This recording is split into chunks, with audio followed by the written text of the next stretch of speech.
Hi, guys. Welcome to the Simple Doesn't Mean Easy podcast. We are here weekly working on simplifying things in our lives. And I'm your host, Michelle Visser. This is our final episode in season 6, right? I'm losing track. I have had a lot of fun, and this season, even though it was a short one, actually extended farther than I originally thought it would, because I realized last week there was just way too much to say to be able to also fit in what I wanted to share with you today. So we divided into 2 episodes, and we have a 5 episode mini season 6. I did just look it up. It is indeed season 6. So I got that right. Before we actually start chatting about today's topic, which is empty nest and what it's like, what I thought it would be like, if it's actually what I thought it would be like, ways I prepared or didn't prepare, and if that was good or bad. We're going to talk about all that. I'm looking forward to it. But before we do, 2 quick things. First of all, y'all are so amazing with your support of this podcast, and it really means the world to me. When I started this, I remember like struggling and pulling out my hair just over trying to even figure out how to work an editing program to actually get a podcast on the air. And I remember also that you're thinking, is it worthwhile to record it? Because I'm pretty sure just 10 people are going to download it. But here we are, the end of season 6, and you all are great. You reach out to me often with very kind comments. And the last episode, actually, I think every episode this season, especially the one about my grandmom and Uncle TR, and the last one about menopause, I've gotten so many messages from you guys, and I can't tell you how much I appreciate it. I feel like, I don't know, this is going to sound hokey, but like we're all like this family, and you all have reached out to me with such kindness. Um, but so thank you for that. But in addition to that, you guys have gone out of your way to check into the sponsors that have sponsored this podcast. What did I just say? Did I just say podcast? Who have sponsored this podcast. And that means the world to me, because honestly, I could not have kept doing it this long with zero monetary value. I just couldn't have. I mean, there's a lot of time that goes into this. And as much as I love it, in fact, I think it might be, I don't know, it would be really hard to pick. I was going to say it might be my favorite thing that I do, recording the podcast and preparing for it and lining up guests and chatting with different people and hearing from you guys about it. Everything that's involved with podcast, I really, really enjoy, except for the editing. And thankfully, many seasons ago, Aiden took that over for me, my amazing podcast editor. And I'm never looking back, because the one thing I didn't like about doing a podcast, I don't have to do anymore. So anyway, as much as I like it, I couldn't invest the time that it requires if it wasn't for sponsors. And y'all know how the world works. I wouldn't have sponsors if they didn't see results. And if you guys didn't go check out their amazing products and their amazing specials that they offer. So I love that too, that they are always eager, the sponsors that I work with, to offer you guys something special simply because you are listeners of this podcast. And it's just this wonderful, all around great thing that everybody benefits. And I have had companies come to me and suggest that they could be a sponsor, that I have without hesitation turned away, because I will not ever take a sponsor who is a company that I just don't personally support or want to support, or who I believe their product is inferior. I just wouldn't do it. Like, why? I wouldn't do it. Anyway, so thank you. All of that to simply say thank you. And today's sponsor is the final episode for now, sponsored by True Leaf Market through this season. And y'all have heard me talking about True Leaf Market. I know you have. Their seeds are amazing, and their lids for food storage, both the buckets and the jars, I use them so many times a day, every day, and I love them. And their fermenting kit, I have used their fermenting kits all summer, And I can't imagine preserving the food that I have without these kits. And then the thing I wanted to make sure I told you about today is the sprouts. Their sprouts are amazing quality. They're seeds. They look just like any other seed, but they are especially for sprouting. Why did I say sprouting? I'm in trouble today, guys. um, and I love their sprout garden. They do actually have different options of things you can purchase to grow your sprouts, but their sprout garden is, in my opinion, the best way to do it. I've tried all the different ways to grow sprouts over the years, and I always come back to my sprout garden because I love it. I can stack it high. I can do multiple different levels of different sprouts. And it's great. In fact, I've been showing it over on Instagram. That, you know what? That's what I'm going to tell you. I'm going to tell you, if you're on Instagram, go check out my sprouts highlight, because I've been showing it there for years, and it's much easier if you can see it, I feel like. Um, what else? Oh, and go to soullyrested.com/sprouts, where you can sign up for my totally free in-depth e-course all about sprouting and how in just 3 to 5 days you can literally grow your own food, how amazing it is, and how you can do it no matter where you live. soullyrested.com/sprouts. And of course, as I've been telling you, go to soullyrested.com/seeds, because True Leaf Market, as usual, have given you a great offer that's only going to be available through the end of October. So when this episode drops, you will have exactly a week to take advantage of this offer. If you need seeds, cover crops, ferment supplies, storage, food storage supplies, or sprouting supplies, absolutely go check out soullyrested.com/seeds for the great offer. Now, I told you there were two things I wanted to make sure I cover before we start really chatting about empty nest.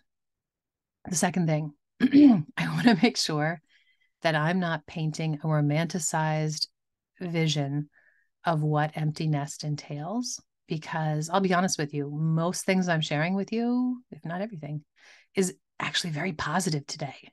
I don't have a sob story. I don't have any complaining. I don't have any sadness really to share with you. But I want to right up front let you know that I realize that's not always going to be the case for everyone. I do realize it can be a very difficult season, depending on a lot of different situations. But I wouldn't have even thought of that. I think I would have just dove in and chatted away with my personal experience if I hadn't today actually Googled a definition for empty nest. You know, sometimes when you're going to go sit down and talk to somebody about something, or if I'm going to go do a speech in front of a few hundred people about any given topic, I like to sometimes just look up the definition of the thing and kind of use that as a springboard or use it as part of my speech. Well, that's what made me pause, because this is what I got. Empty nest is a phenomena where parents experience feelings of sadness and loss when the last child leaves home. I went, whoa, there's nothing positive there at all. Whoa, that's so negative and sad and lonely and awful sounding.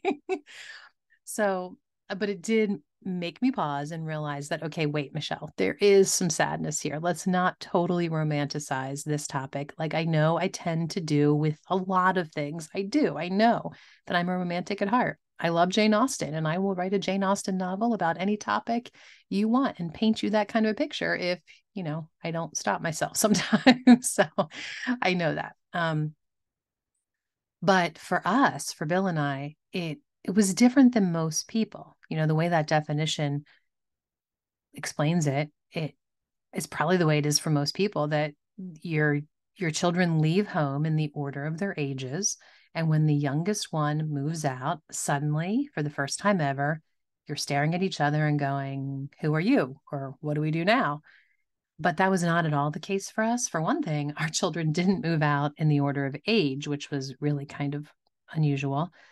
Um, in fact, there's so many different nuances to our story that I'm not going to share them, because, you know, my daughters all have their own personal life stories and it's not my story to tell.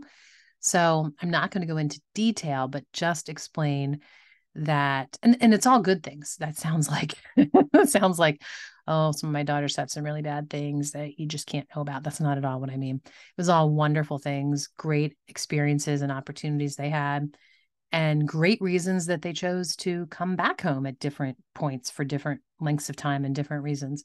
So all of it's good. But let me just say that it all started the first time Bill and I had an empty nest situation. We knew going into it, it was temporary. And that was the coolest thing in the world. Like, if you have this opportunity to somehow temporarily experience an empty nest with your spouse, I cannot recommend it highly enough. In our situation, we had an older daughter who was in her third year of college and had snagged an amazing, because she's amazing, an amazing internship at the Texas State Aquarium. And there she was heading off down south to spend a semester living in Corpus Christi, like dream situation. And I'm so blessed that my daughters are so close and genuinely friends.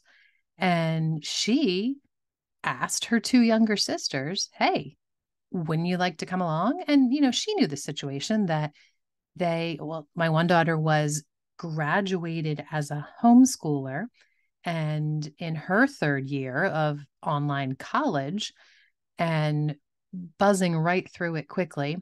And the other one was in her final year of homeschooling, but we live remotely. And for different reasons, a few connections they had fizzled a little. And she knew, my older daughter, that they can do all these things in Corpus Christi, all their education stuff that they're doing. And they would like a change of pace. They would like to not be probably in a rural area with mom and dad all winter long. If they could instead go maybe make some new friends, experience something they haven't ever seen before, see more of the country. And we could, the three of us, do this together. Plus, she thought it'd be more fun for her than living alone. So anyway, the whole situation was super cool. And it really benefited everybody all the way around, including Bill and I, because we knew, well, those two are going to be back. We also knew they were both reaching the age they were almost ready to move out on their own. So we knew that while they would be back, they would also be moving out too. And just the whole thing was a great way for us to get a taste of empty nest. And we actually thoroughly enjoyed that time together. It was kind of almost like, I don't know, like he and I went off to an Airbnb, just the two of us for 4 months, but yet somehow also managed to do all of our work. So we weren't truly, totally on vacation. And of course, we were still at our house. I don't know. I just can't, I don't know how else to explain it other than it almost was like a vacation for us. And I'll explain later that dating isn't something that we do a lot. So it was almost like a 4-month date. It was, I don't know, it was cool. Then they I'm trying to think of how to narrow this down without giving you the whole timeline. Basically, they came back, both of them, and one moved away for I think about a year. And then the other one, after, I don't know, 6 months of being here with us. And that was cool. We had time with just that one and Bill and I, and it was really, really cool. We played games that we never played before because it was just the three of us. And we did things that she personally loved to do, just the three of us. We went to special craft fairs and different things that she really wanted to do. And it was great. But then she had an opportunity to move out west for a period of time. We didn't know at that stage if this would be it. She would not be moving back. In fact, I remember we thought she probably wouldn't be. This would probably be a situation where she would wind up loving that state. It was Kansas at the time, might wind up staying there all the time. We didn't know what the future held, but we did not anticipate she'd be coming back. So at that point, we thought, okay, we're a permanent empty nest now. But then the other one who had moved away came back. And we had kind of thought maybe she would for different reasons, but she did. We knew it was going to be for a temporary time. We thought probably about a year. I think it was about that long. So here we were having one-on-one time with just another daughter and did a whole different kind of things and loved that. And just really an amazing experience that I wouldn't trade for the world, to have that one-on-one time with different daughters. And then let's see, where does that put me in the timeline? What else was I going to say that related to empty nest about all that? I don't know. I think I'll just move on to my next thought, because like I said, I don't want to give you, there's no reason to give you all the timeline, but now, well, no, I'm just going to stop. Okay. Here's what I wanted to get into next. What did I do right or wrong as a young mom in preparation for someday we would be an empty nest? I think that the thing that everyone else would say I did wrong, and at the time I thought I was doing wrong because everyone says you're supposed to do this a different way. We didn't have a date night like ever. I knew some friends that had a routine. I think it actually was our neighbors. A routine. I mean, there are our friends too. I don't know why I corrected myself. Once a week date night, like going out, and the kids were young. I think that's crazy. I could never have done that, but I know people who do that, and it's fine. I just don't know how, but it's fine. And I knew other friends that once a month had a very routine date night. And then I had other friends that, it wasn't a regular, has to be the fourth Thursday of every month kind of thing, but they were pretty religious and good about going out, just the two of them, getting a babysitter. They had quite a few different babysitters they liked, and it worked well for them. And then I had another friend who once a year went away on a fancy vacation, just her and her husband. I don't think it was always a week, but for many days, like extra long weekend kind of things, when the kids were still pretty young. And we didn't do any of the above. So I don't know why I just broke down all that for you, because we did none of that. It worked out okay for us. When we did date though, and it was probably, I mean, I'm exaggerating, maybe 12 times our entire married life when the kids were young that we went out on a date, just the two of us. But when we did, we were stressed, not only financially, because we were a single income family with 4 kids, and my husband was an auto mechanic. It's not a big paying kind of gig. And we were always very cautious with our money. So to go out and throw out enough money that it could have fed dinner to our family, like our entire family for all week, it just seemed frivolous, and it was just a little stressful. And then on top of that, the babysitter, out on the babysitter, and we could probably feed the family for a week and a half, with the restaurant and the babysitter. And but not only that, all we talked about was the kids. Like, they were the center of my days. I was homeschooling them for 2 decades. They literally were the center of my day. And I genuinely think that's okay. I'll get into why in a minute, but because it's not okay if literally they are the center of my world. And that's not what I mean. They were the center of my day though, and that was okay. So instead of regular date nights, we did often prioritize like time with each kid more so, the way that I have friends that prioritize time with their spouse. We made sure that either Bill or I was spending one-on-one time with each daughter. It was not once a month. It was often only once a year, but we made absolute certain that once a year, each daughter had each Bill and my separately individual, undivided attention for multiple hours, if not all day, doing something special that they chose. So we didn't have the date time ourselves. We sometimes took it with each individual kid. And on rare occasion, I had time for me alone to recharge, which I think when you're a homeschool mom, that really is important. I'm not all about self-focus and me time and all that, but I do think when you're a homeschool mom and 24/7 pouring yourself into your kids, it is important to separate yourself from them and to seriously be alone. So that was much more of a priority for me, to find that alone time, maybe once a month for an hour or two, than it was to make sure I always went on a date with Bill. But that didn't mean that I wasn't connected with Bill. We certainly made sure we connected every evening. or or doing chores, cleaning up the kitchen after dinner, or on the weekends doing our chores around the yard and outside and around the house.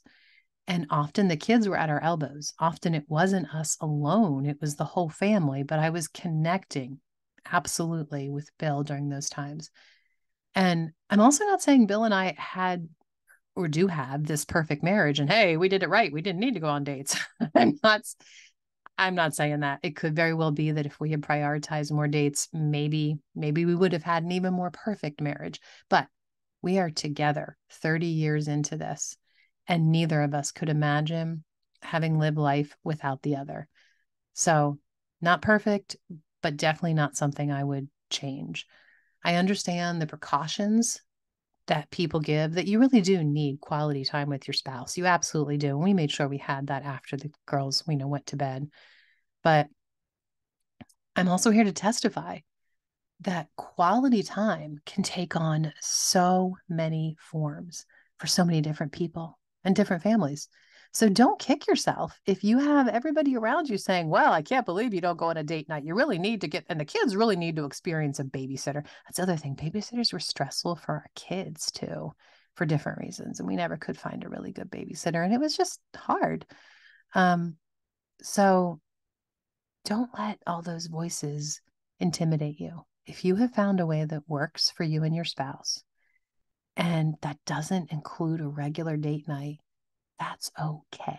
That's what I'm saying. All this rambling for the past 10 minutes is my point. It's okay. Plus, Bill and I are both homebodies. We're both pretty simplistic people. We are definitely not fancy people. And for some of you, maybe you need something fancy. Maybe you need to get out to a nice sit down fancy meal. And if you need that, then you know that and you need to prioritize it. We didn't, so it worked out well for us. What about those years right before the empty nest? Okay, so a lot of what I was just talking about is when the girls were young. Now let's kind of switch gears to when the kids are teens. At that point, Bill and I definitely started seeing more of each other without the kids. And I do think if that didn't happen naturally for us, um, I would advise myself, if I could look back, to make sure it happens. So if you're in that stage right now where you have teenagers, I would give you that advice to make sure you start transitioning a little bit. If you are like us, you didn't have a whole lot of date nights and big quality time with the spouse and all that, make sure as the kids get older that you do transition more to that. Even if the kids are in the house, now they're up late, maybe even later than you, and but you can do different things, right? They can all be upstairs watching a movie or playing games or whatever they're doing, or all in their rooms reading or whatever.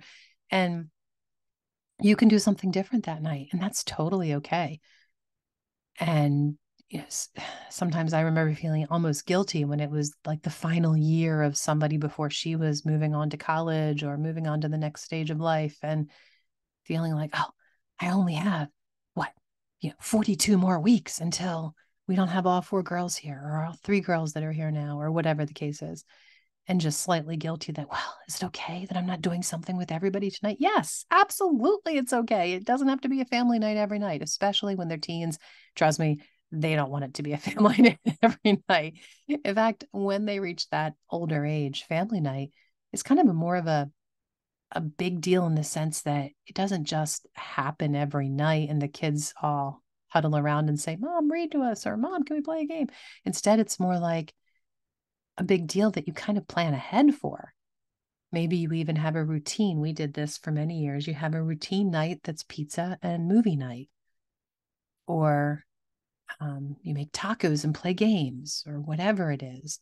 And maybe that's on a certain night of every week, so that you make sure at least once a week that everybody knows, okay, we're going to have a family night tonight. We're all going to see each other and hang out. I found at this stage of our family life, there was more me with the teens time and me with Bill time. And they were both great, but less of the whole family together. It kind of slowly gave me time to connect more deeply with the girls in those really important teen years. By the way, if you're not there yet, let me just warn you, you need to start getting ready to get less sleep. I know you think when the kids are young that you don't get enough sleep. When they're teens, if you really want to connect with them and have those important discussions, those heart to hearts, those times that you really realize who your kid is and what's on their mind, you're going to have to do that past midnight usually. Just saying. But Bill was never one to be able to stay up late like that. He never was able to hang around and do those heart to heart late night talks. Cause I mean, he had to get up early. But I found that at that stage of life, I loved that. That's when I really connected to them, was, after midnight and hanging out in their rooms. Um, but I had more of that time and connecting in that way. And I also had a lot more Bill time in those years because he and I would have time before the late night talks with the girls, because they'd be doing their own things in the evening. Bill and I would be doing our own thing. He'd go to bed and then I'd connect with the girls. So I really liked that stage of life where I did have more one-on-one time with both my kids and my husband. And it was just different. And you don't see the transition coming. You don't even realize it when you're in it. But now looking back, I see these different stages. And I really loved that one. It was a good one. And it did definitely give me more time with Bill, which was so important because that was preparing me and building him and I and building our relationship to the point that we weren't going to be staring at strangers when the kids moved out.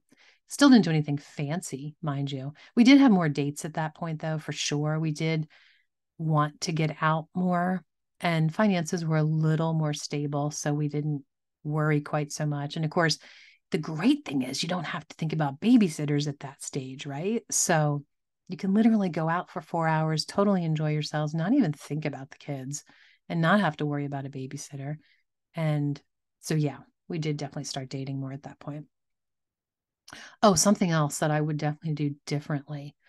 If you like games, I would definitely, at that stage of life, when you have the older kids and you have more time with your spouse, I would definitely play more games with my spouse. Bill and I, when we first got married or when we were dating, we loved rummy. We really loved spades. We would play spades with another couple friends, and it was probably once a week. And we loved playing spades with them, with Rich and Melissa.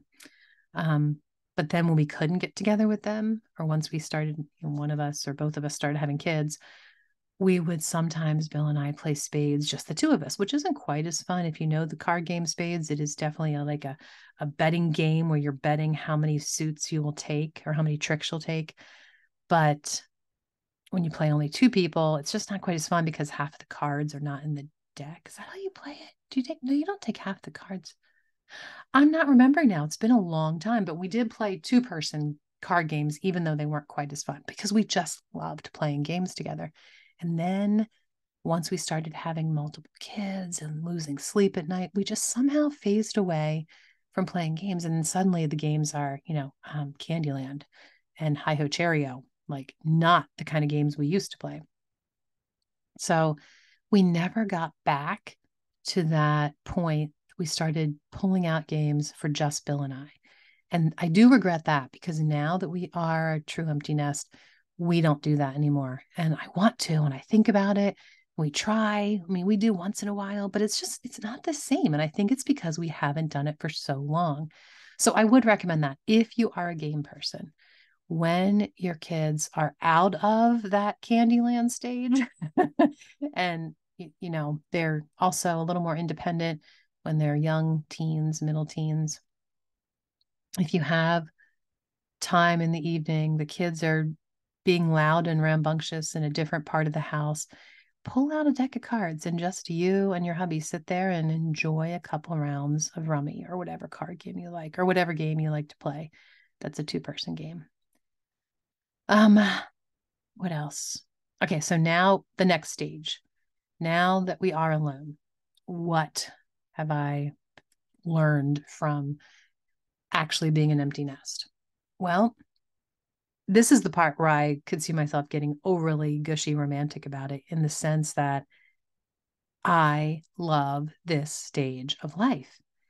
It gives us so much more time. when I think back to when the kids were little, I couldn't foster friendships. And the ones I did have, they had to be with friends who had kids the same age. Like there was no way I would ever spend time on a friendship with somebody who didn't have kids, at least the age of one of my kids, because who has time? It would be impossible. But now I can foster friendships with anybody that I feel led to, that I really am, drawn to, that I see could really maybe use a mentor or maybe use some encouragement from a younger person, because I have some older friends too. And it it's just it's a really great feeling that I can make that time now in ways I just couldn't before. Don't get me wrong. I mean, definitely the girls and I would definitely do a lot of things for other people, like take meals, help with yard work, whatever the case was. But it wasn't ever on a level of, oh, this is a friendship for me. It was more, this person needs help. And I want my daughters to understand that when somebody needs help, we work towards giving them help. But now it can be a little bit more selfish sometimes, that it really is just, oh, so and so is such an awesome friend and I want to make time to go hiking with so and so, or I want to make sure I make time to have tea with so and so this week. Um, so it's the first time in my adult life really that I've really had that experience. Also, it's the first time in my adult life that I've really had time totally for myself, like hobbies, like ways I want to fill my time in the evening or early morning and not be interrupted, unless there's a puppy interrupting. There's definitely puppy interruptions these days, but you know what I mean. Um, I actually didn't even have a grasp back when I was 25 on who I totally was. I mean, I wasn't totally me yet, if you know what I mean. Um, and I didn't really have a handle on what my hobbies were. And I wasn't investing into myself at all in any fun ways. But now I have the time to do that. I mean, wow. I wrote a book. Like that was something I never thought I would do. And I had the time to do that. I I have a podcast, something when I was 25 that didn't even exist, by the way. But um, I shared a few episodes ago that I always wanted to read audiobooks. I thought that would be the coolest gig in the world. And here I'm doing something that I really find much more fun than that, because it allows me to interact with you guys in so many cool ways. And I I love it. And I have time to do it now. And the companies that I get to work with, not only the ones that are sponsors here on the podcast, but I work with companies in a whole lot of different ways. And it's so fun and fulfilling. And I get to lead Bible studies. Like, I barely had time to attend a Bible study, not alone do any sort of weekly preparation as what do I want to call it, as a student in the study. But now I get to actually lead and organize Bible studies. And it's so great. And it's so humbling. And it's so good for me. So I love it. I love it that I have time to do fun things, to be a friend. I love it that I have time to notice when things are really weighing a friend down. I don't know if I would have noticed that when life was so busy homeschooling 4 young kids. Um, Maybe I'm being too hard on myself. Like I said, we certainly did have a lot of friends that and neighbors that we reached out to and helped in different ways. It just feels different now, though. And I just have more time to truly invest in other people and encourage them. And it's really good. So, empty nest. It is exactly what I always thought it would be, time for just Bill and I in a way we never had before. And I looked forward to that back in those days when we couldn't afford to go out to a restaurant, just he and I, we couldn't afford a babysitter. I looked forward to the time that, you know what, someday it's just going to be the two of us. But it's also nothing like I thought it would be. We had visions that he and I would travel the country, we have an RV, and he would use his amazing talents as carpenter and as an engineer mind and has a plumber and electrician. Like he can do all of the above. And of course, he's an auto mechanic. We just visioned that we would be able to travel the country and use those abilities as part of some sort of a ministry, and we thought that would be the coolest thing. It's not what we're doing. Maybe someday God will call us to that. It's not what we're doing, obviously. um, but it's also nothing like I thought it would be, because never once did I think beyond, oh, we'll have time for the two of us and hopefully we'll have a little bit of money that we can actually maybe buy a few things once in a while just for fun. I had no idea, never thought about the fact that I'd be able to invest more in other people, be able to invest more in Bill, be able to invest more in myself. And it's a really great thing. And I love it. So I love it. I love having time to cultivate friendship, but I will say it does have to be an intentional thing. Even though I do have more time, oh boy, do those minutes get filled up so quickly. I love it that I have more time to cultivate friendship, but I do want to warn you, even though I have more time, I absolutely still have to be intentional. I have to keep working at it because it's hard for everyone to make the time, no matter what stage of life you're in. But in the end, to wrap this all up, did I consciously do anything to prepare for being an empty nest? Is there anything I would advise you in that regard? Not really. I didn't do anything to prepare for it. But I mean, God graciously in his sovereignty, like prepared Bill and I in the ways I explained when I started this episode, that it was great to have those temporary times that we were just the two of us. So I guess maybe there are two things for a takeaway that I'd recommend. If you're able to, in some way, to have a temporary time that you are literally an empty nest at home, go for it. Don't hesitate if it's a situation that's good for everyone involved. And take time when you have teens to make sure you are intentionally spending more time with your husband, slowly and surely having more time to reconnect with him in ways you maybe didn't get to when the kids were little. And if you love games, bring out the games for just you and your hubby. But I guess the number one takeaway I would give you doesn't only refer to empty nest season of life, but it really refers to every season in life. Have the right attitude. Y'all know, if you've been listening to the podcast for a while, I call it my 4-8 attitude. And my daughters will check me and remind me that I don't have a 4-8 attitude when I'm lacking in one sometimes. But it refers to Philippians 4:8.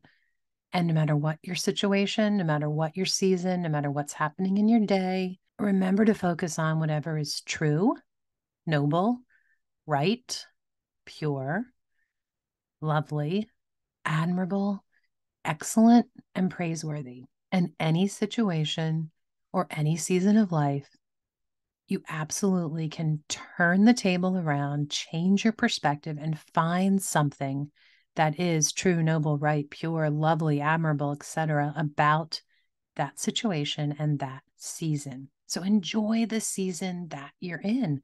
Don't worry about fostering a relationship with your husband as long as you're intentionally investing in everyone important in your life. But first and foremost, the ones you live with, you really need to make sure you're investing in them while you are together as a family. It might just be to make sure that you look them in the eye, each one of them, when they're talking. It might be to make sure you hug and touch them every day, especially when they're teens. We think they don't want to be hugged. Give them a hug. Even if you think they don't want it, do it. It might be to make sure you're having family NDIPs, which I don't know if I've ever talked about an NDIP. That'd actually be a fun episode. It stands for No Day in Particular. And we would do those as a family, meaning there's no special reason, no special holiday, nobody's birthday, but we are going to do this really special thing together as a family. And you know what? It's something you would maybe do anyway. You don't have to give it a name. But when the kids are young and they hear NDIP and they start to understand what that means, it makes them feel really special. And it makes them realize that this is something important. It's not ordinary, but it's an important day. Um, and do NDIPs in honor of just one person too, occasionally, not on their birthday, on a no occasion day. And make sure you're giving each person, we did a sunshine plate. We had a yellow plate that I'd pull out randomly and we'd sing the sunshine song. I'm not going to sing it to you now. If you don't know what I mean, message me and I'll fill you in. You know, that one, you are my sunshine, my only sunshine. I'm not going to sing it. Um, and I would announce to them why they were my sunshine that day. And it was random, silly things most of the time. Like I noticed that Kayla stopped when she was running up the hill and waited for her younger sister to catch up. You know, it could be something that silly. Or I'm thankful that Jordan helped me wash the dishes last night and I didn't even ask her and it wasn't even part of her chores that day, or whatever the case. You find something. um, and I'd give the sunshine plate to Bill too. And sometimes the girls would I'd give the sunshine plate to Bill too. And sometimes the girls would give it to me or to Bill for whatever random reason they came up with. It was a fun tradition. But whatever the case, in whatever way your family does it, make sure you're investing in every member of your family.